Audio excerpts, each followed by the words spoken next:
Trapped by the belief that I'm not good enough, bound by the limitations and the lies that consumed my world, this was me.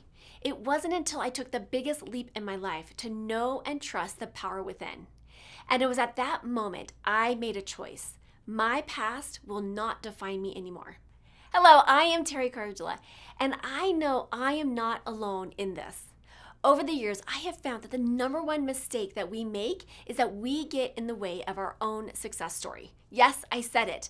On this show, together we'll tackle limiting beliefs, self-sabotage, getting stuck, fear, doubt, overwhelm, and the imposter syndrome. Join us on this journey designed to transport you beyond your limitations to a world where anything is possible. This is Talking with Teri. Hello, and welcome back to Talking with Teri, where we have powerful conversations to transform your life and your business. And I'm so excited this person who's coming on, it just feels like she has this like juicy energy about her. And I just can't wait to hear a little bit more about her. Rebecca Wiener McGregor is with us today, and she is an amplifier of love. I mean, that's just so juicy right there. Catalyst for breakthroughs and the author of the beloved book, Loving Her, 10 Loving Standards to Call Forward the Wealthy Woman Inside of You. So, Rebecca, welcome to the show. Thank you for having me. I'm so happy to be here with you. Yeah. Okay. So let's dive in here. Let's hear about who you are and how you got to be the, I'm gonna call it the love amplifier. So like, how did you get to be the love amplifier? You know, there's a long winding road for everything. So I'll kind of give the sweet and condensed version. Something happened in my family when I was young. We went to family therapy. Our family therapy did not work out well. It was rough. Yeah. And I thought there has to be a better way. So I had big plans to become a psychologist and do all of that. And when I graduated college, I stayed in my corporate job that I was in while I was in college. And I met a beautiful friend who asked me, "What do you know about hypnosis?" He had watched a movie about it the night before or something. And he changed my life with that question. At that time, I was dealing with pretty rough social anxiety, which I didn't even realize that's what it was until after the fact. And I was hiding from my life and hiding in scarcity and lack and waiting for someone to come and save me. And he changed my life with that question. And then he asked me, "Do you want to learn this together? Should we go do this together?" And I said, "Sure." Not very confidently, but mustered up a sure, because I really trusted him. He was a dear friend. And he actually ditched me and I went to training by myself, which was outside of my character at the time, and healed the anxiety that I was dealing with at that time.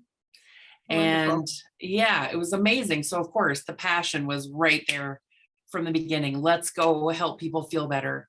And my networking was all with these beautiful entrepreneurial females. So they became my clients. And then they would ask me, "Tell me about your business. How did you get here? How did you have this breakthrough? How do you allow yourself to make money?" And so then the last 8, 9, 10 years have been really, in addition to helping people release anxiety and panic and that kind of thing, helping them to release limitations about money. Yeah. Yeah. I think that's such an important piece of this.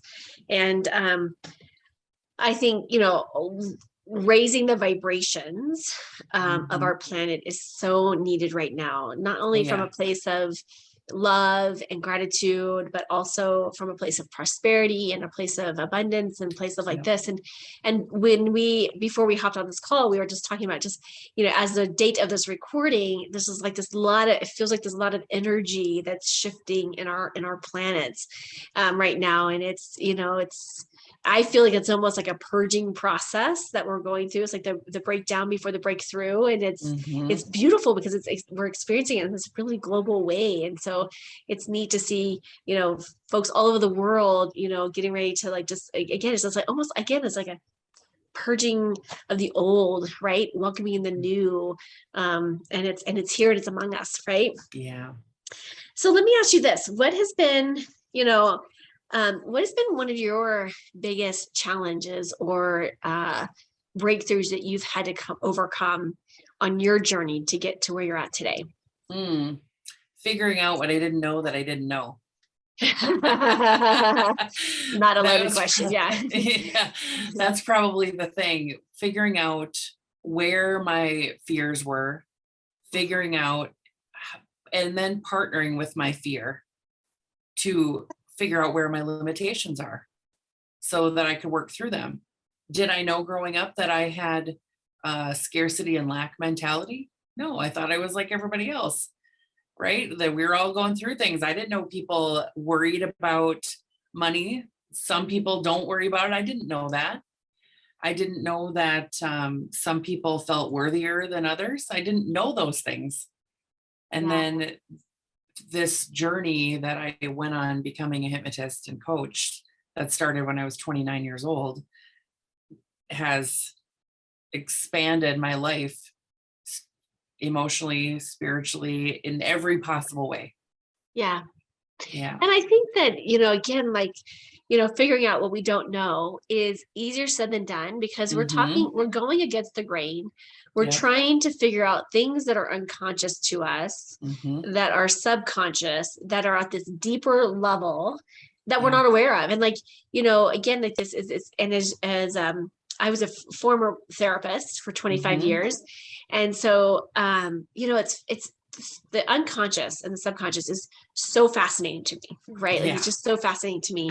But then we're at some point that we're shown that awareness, and it might just be like a little hint of awareness that starts to open up and crack open this whole other world that we weren't able to see or experience before. So, if you could share with our listeners, what was, for folks that are in that position where you were, where I was, where maybe most the planet is right now. Yeah. But, like, okay, well, how do we know if we're experiencing from scarcity or lack or fear, or like, how do we know so what are some ways that we can start unpacking this or just bringing more awareness to it? Because I think this is such a loaded question. So I'm throwing it out to you. Yeah. I don't want to answer it. I'm just kidding.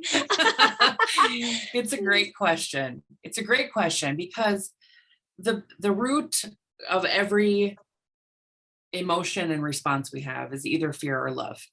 That's why I like to be the amplifier of love, because I want to acknowledge what the fears are and work through them, and then amplify, bringing in love, bringing in confidence, bringing in joy and connection and trust. And for building our awareness, that's where everything starts. And if you feel stuck, overwhelmed, yucky, in the spins, feel like you can't quiet your thoughts, you're just going through so many things all the time, figuring out the worst case scenario, before you make a move, or second guessing, there's these kind of things usually all kind of flow together. You might have one of these things that I just mentioned, you might have all of them, right? And they don't feel good. There's a physical response that happens in your body when you're operating from fear. Tension, tightness, heart palpitations, stomach turning, abdomen tight, butt cheeks clenched, whatever it is, right? That bead of sweat that comes on your brow, or, your hands start shaking. And when you feel those feelings, you are operating most likely from fear. Yeah. And you don't have to judge yourself about it. Yeah. Because your brain loves to keep you safe. So it likes to have all these fears pop up all the time, right? Yeah. Our brain loves to keep us safe. So it's going to bring up fear. And when we're in that place, to acknowledge it to ourselves, you don't have to stop the train, make the announcement, but be with yourself and just notice, okay, I'm having a fear. And when you can do that without judging it, which it takes a little practice, and sometimes I still mess up after 18 years. Yeah. And when you can acknowledge it, okay, I'm having a fear. What can I do now? What am I believing right now? And what could I believe instead? What could I shift my thoughts to that would help me move into operating from love and the passion I have and the desire that I have and the trust and faith and all of that? Yeah. And I think as soon as we call attention to it, right, it automatically starts to dissipate, right? Like it just is like, okay, I'm acknowledging that I have this fear that's coming up. And I invite folks to like give it a name, and usually it's a fun name or a creative name or whatever it might be. And just, let's give her a name or him a name. And, when they show up, you just say, hello, and I see you, I acknowledge you. And just by acknowledging it and just having that awareness to it is incredible. And then a lot of times I just have a conversation, with it and say, okay, thank you for showing up. I like doing the Ho'oponopono saying, which is thank you. I'm sorry. Please forgive me. And thank you. Or, I'm sorry. I'm sorry. Please forgive me. Thank you. And I love you. And, just acknowledging and saying, and then I usually just kind of like, okay, I got this. Thank you for having my back. I know you're really worried about me. And I appreciate your concern. It's like a overactive and protective parent. Thank you. I got this, I'm of age now. I got this, and so it's just, but it's, I think if we can make, like, I love what you just said is make fear your friend. Right. And if we can make fear our friend instead of this arch nemesis and be like, okay, like, how can we move forward together and find a better common ground than just getting completely bent out of shape?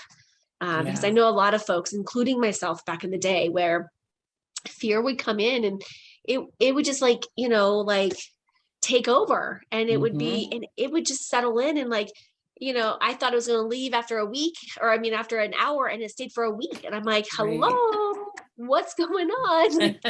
Get your bags, get out. Exactly. Okay. So once we have that awareness, okay, and once we've acknowledged it, then what's the next step? What's the next process? Acknowledgement is part of the process of validating and honoring the feeling, because that part of you talked about this briefly, how it's coming from our past, really. It's coming from our past experiences. What our brain has used to keep us safe in the past is what it's trying to do again. And it worked in the past. It kept us standing still or paralyzed, or got us away from the situation, or we left the boyfriend, or whatever we ended up doing. We didn't do the business, or whatever thing that's stalled out. It worked in the past. So our brain is going to reuse that. And when we validate the feeling and we acknowledge it and we ask, what is it that what am I really afraid of right now? Like you said, talking to that part, even if I like to put my hand on my heart, because that brings me right into the present. Like, what am I feeling in my body? What's that feeling trying to tell me? What am I really afraid of right now? And then I ask myself why. And I'll ask why to the answer of that question several times to get to the root. And then look at, for the good analysts who like to look at, okay, if all this stuff happened, would I be okay? Would I be able to sort it out? And then what can I take on right now? What can I begin to believe right now that would help me move into the next action that I can take? And sometimes the action doesn't always have to be an action, and it doesn't have to be a perfect action, right? That's a great point. Can I just take a walk and be with my feelings right now? Can I just take a moment and journal what I'm thinking and what I'm feeling and what questions are popping up inside me? Because if we're just pushing it away, breathing the feeling away, ignoring the feeling, we're really just procrastinating feeling it, because it's going to come up and it'll end up coming up even louder later. Agreed. Powerful. We're feeling beings. Exactly. And if we don't acknowledge it, I feel like if we don't acknowledge it, it just gets louder and louder and louder. And, and I like that what you said is like taking action, even if it's imperfect action. It's just taking some sort of action. And we know that action is like the best remedy for fear. And so if I just take one step forward, even if it's just going and doing self-care or just removing yourself from the situation. I remember years and years ago, and I was in this like fear spiral. And I remember going like something triggered it. And I was just like, like I was like, and I remember calling a girlfriend because I was like, oh gosh, I have got to stop this. Like, I just got to like reach out for some support. And it was so funny because she's like, get out of the office. And I can be sort of a workaholic. I love it like so much, but I get that that's a boundary I can cross easily. I'm just saying. And so and she goes, you got to stop. You got to stop. You got to get out of the office, because I'm like in this fast spiral of not only spiraling in this like fear cycle, but I was also, as you know, is generating and creating, like we can be potent in our creation. We can also be potent in our destruction. And so it was just like, and I was like this avalanche is coming down around me. And I'm like, and she's like, you got to get out of there. And at that moment, and for anyone who's listening, that was a recovering workaholic, or maybe is right now, it was 2:00 in the afternoon. Okay. And for me, I always felt obligated to work until 5. Oh, sure. So it's 2:00 and she's telling me to leave my office. And I go, I don't think I can do it. I don't think I can do it. So I was like, will you do me a favor? And I said, the only way I'm going to really listen to you and do this is if you stay on the phone with me. And I remember like being on the phone with her and saying, just hold on, I'm going to collect my things and I'm going to lock my door and I'm not going to come back. I'm like, wait until I get my car and I'm driving off before you get off the phone with me. And it was just such a funny conversation because I needed somebody just to like hold the space. Yeah. Because the spiral was like so overwhelming, And so one of those things was like just to stop and step away from it, because it was total I'll keep it clean on here, but a total S show, you know what I mean? Right. And I was like, I got to get out of here. And so it was just so funny because like it was going across, but I was like, the best way is just taking that action of just stopping everything. And she's like, what are you going to do? I'm like, I'm going to go unpack at home and I'm going to go run. And I literally just ran and ran. I felt like Forrest Gump. And and you know what? It cleared. Like the fog lifted, the spiral lifted. And I, within an hour-ish, I was back to a good place, And so we don't have to stay there, but finding the things that work for you that can take you out of that, place and space. And bringing in love. If you bring in judgment, it's like putting concrete and chains on your feelings. It just weighs them down and helps them stick around longer. But if you release the judgment, like what I was referencing earlier, we're feeling beings. We are designed to feel. So let yourself feel instead of trying to avoid it, and then love yourself through it. That's when I put my hand on my heart, that's a signal. Like, I love myself. I trust myself to feel this feeling and ride the wave. It might be a minute, it might be an hour, and then move on to the next thing, whatever it is, and shifting direction. And I believe completely in having really wonderful friendships. And so when you were able to phone your friend and say, please stay on the phone with me, I think it's really powerful to have agreements with our friends too, that say, when we call each other and we're in the spins or we're in the gunk really deep, that we help each other. We give each other the space to feel the feeling. And even if it's just holding the phone and breathing together. Yeah, absolutely. There's such power in that. And I'm going to reiterate what you said about just releasing the judgment, because I think we are such judging beings. Not only we're feeling beings, but we're judging beings. And I think if we could just release judgment, period, from all things, from all lifetimes, from our vocab, we would be in such a different place. And I think so often, especially at the triple A's out there, who I'm talking about, this really impacts you a lot. And so just knowing and trusting and just being like, okay, I can release this and release the judgment of it. That I'm not right. I'm not wrong. I'm just coming back to a place of neutrality. And, that exercise of putting your hand to your heart, it actually, what I've been told is that it actually activates these really powerful molecules in our body and our brain. it actually just releases chemicals. And so when we do that, I mean, that's what a great anchor that you're using as a reminder and an anchor to be like, okay, and you've done it so long. And so for so many times, it automatically, it's almost like, I don't know why I'm having this thought right now, but I used to work for, I used to volunteer for Special Olympics, and some of the folks that I worked with had seizures. And so they would actually have these implants. I don't know if you've seen them, but it would be a watch that they wear on their wrist, and they'd actually bring it up to the heart and do this position, like what you were saying.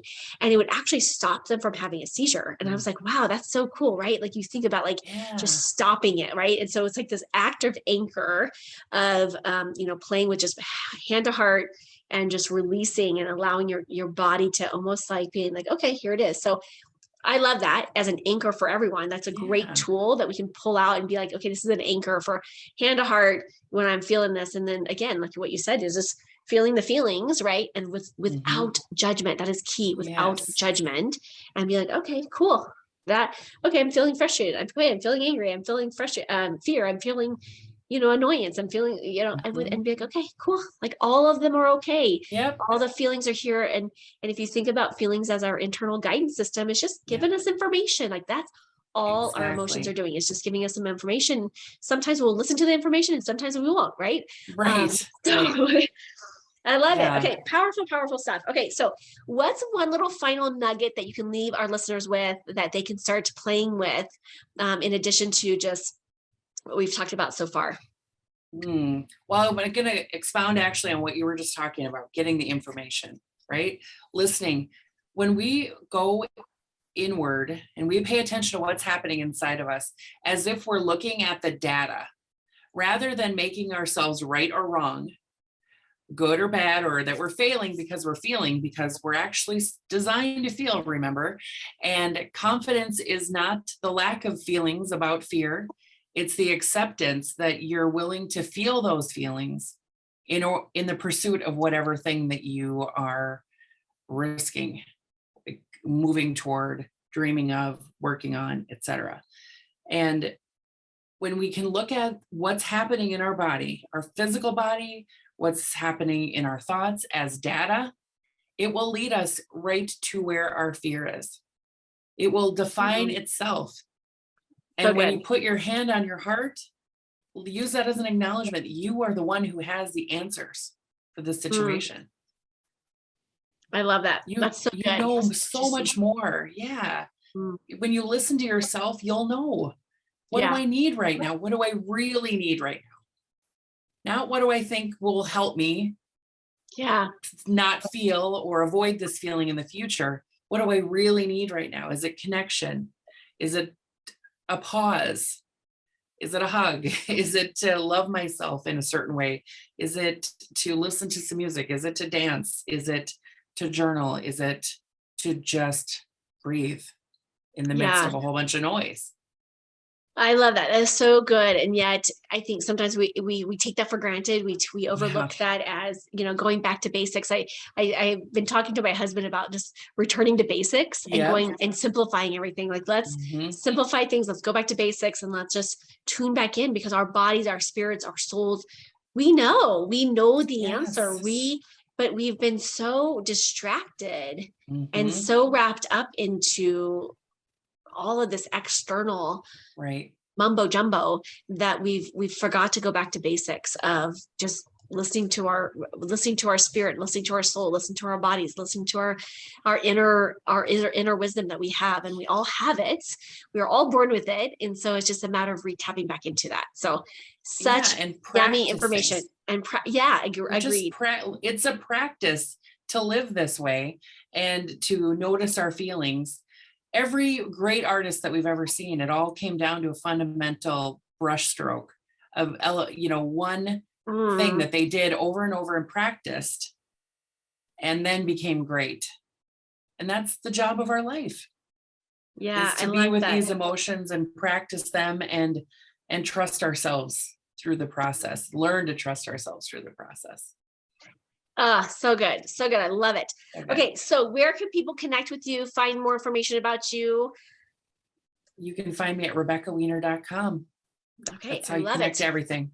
Yeah. Perfect. We will put that down in the show notes, so make sure that you click and connect. Perfect. And it has been an absolute delight to connect with you and learn more about you. And I can't wait to stay in further connection with you. Thank you so much for being here today. Thank you, Teri. I am so grateful that you joined me for this episode. If you've enjoyed this, then there's just one thing that I would like you to do. Click to subscribe and leave me a rating and review. As my way to thank you, let's connect for a free consultation. Just reach out to me at talkingwithteri, that's TERI.com, to book your time.